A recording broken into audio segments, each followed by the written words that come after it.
An Amber Alert pursuit came to a sudden and intense stop under this overpass in Yuma this morning. Look at this. Police immediately surround the suspect with their guns drawn. The man is holding a 14-year-old girl hostage. We've slowed the video down so you can see 21-year-old Nelson Flores on the left holding the 14-year-old hostage as she frantically tries to escape his grasp.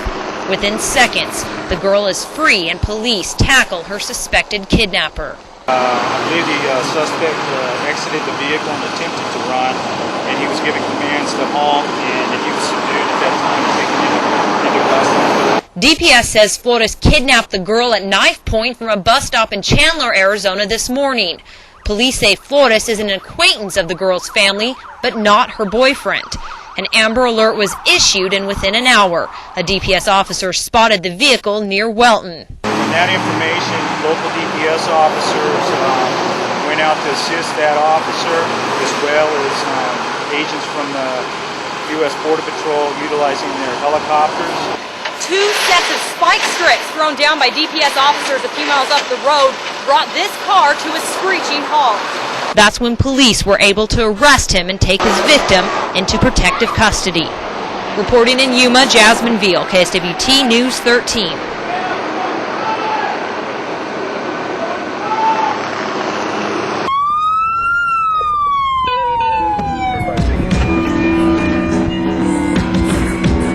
Vanessa Shirley, you have not been drinking tonight. You asked us to make an example of you. Would you please step out of the car?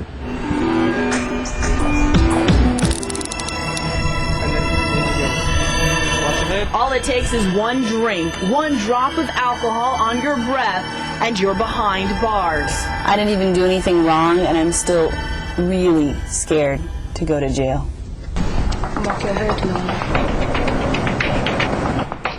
We just arrived at the jail. She has patted me down. She took all of my jewelry. She took my shoes. She took my jacket. She even took my belt. They really strip you away of everything.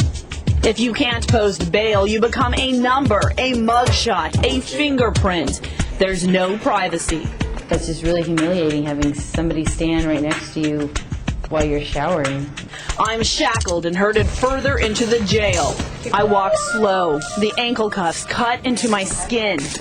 The guard issues bedding. She escorts me to Block Orange, cell 303.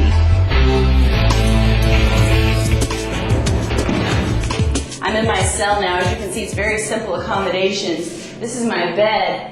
Not a whole lot of cushioning right there. And less than 4 feet away is the toilet. Right above it is the sink. I try to sleep, toss and turn. I can't imagine spending more than one night here. This is as dark as it gets. It's miserable.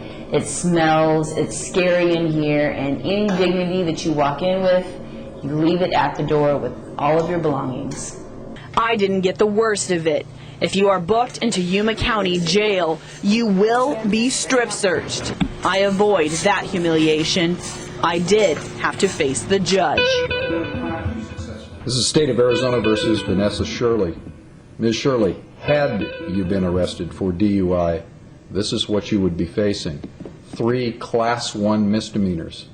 Each one carries a maximum 6 months in jail and a maximum fine of $4,559. Ms. Shirley, do you understand these charges? Yes, Your Honor. It's 10 in the morning. I've walked 4 miles under the desert sun. I'm out of water. My load is lighter, my thirst greater. I already have the first symptoms of heat exhaustion, headache, nausea, profuse sweating. The closest Border Patrol rescue beacon is miles away in that direction. In mile 5, I break down. I can't go any further in this heat. It's 113 degrees.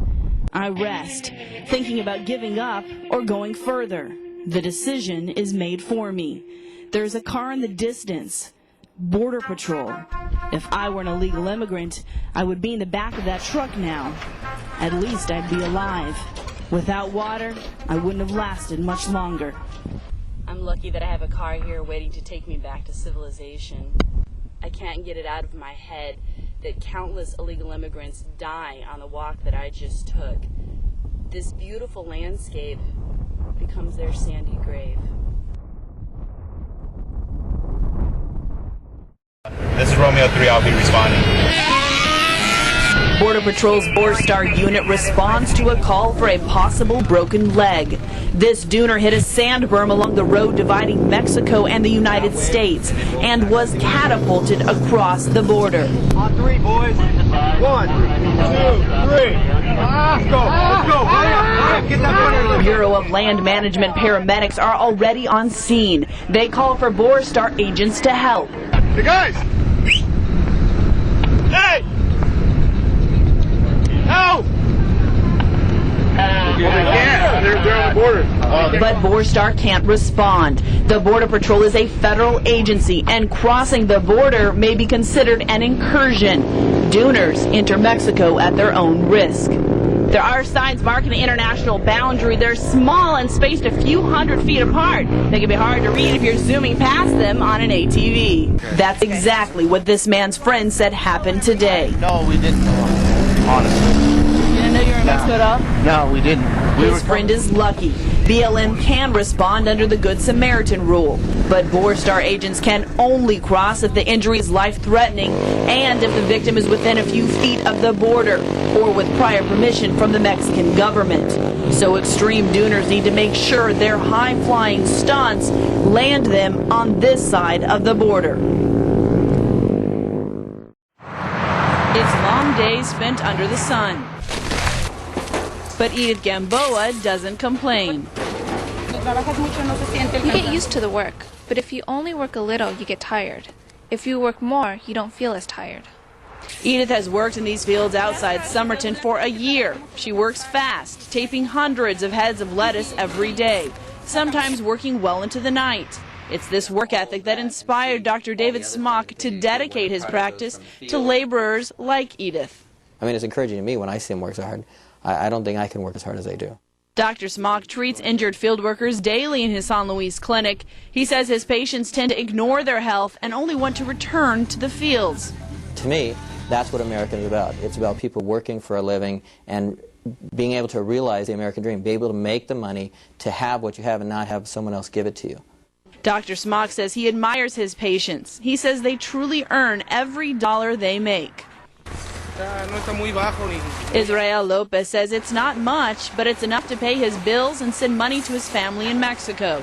And although he's tired at the end of the day, he says his job makes him feel good. Dr. Smock says workers like Israel remind him to work hard and take care of his family. He says the American dream is alive and well on the other side of the border.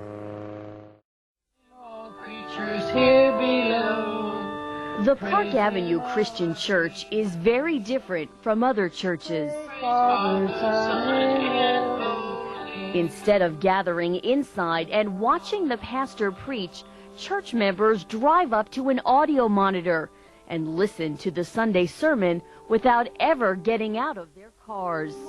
Good morning. I love it because it's wonderful to be out here in nature and listen to the birds and listen to a good sermon. Reverend Nicholas Greenwald enjoys giving drive-in Sunday sermons. But he admits he misses meeting church members face to face. The real difference for me is I get a lot of my energy in preaching and in praying from making eye contact with the congregation. And that's the one thing that I do miss. Though he's glad he's able to help those who would otherwise skip church attend Sunday services. The good thing, though, is this allows people with limited mobility to come and worship God. It's very relaxing. You're in your car. It's, you know, you can come as you are. It's not necessary that you get dressed up for Sunday. A lot of people who normally do not come to church, a lot of people who are a little bit apprehensive because they don't have the right clothes or they just feel uncomfortable, are able to come and worship. Good morning. If this works, it's going to be a miracle. You know that. Yeah, I'm getting that impression because it's a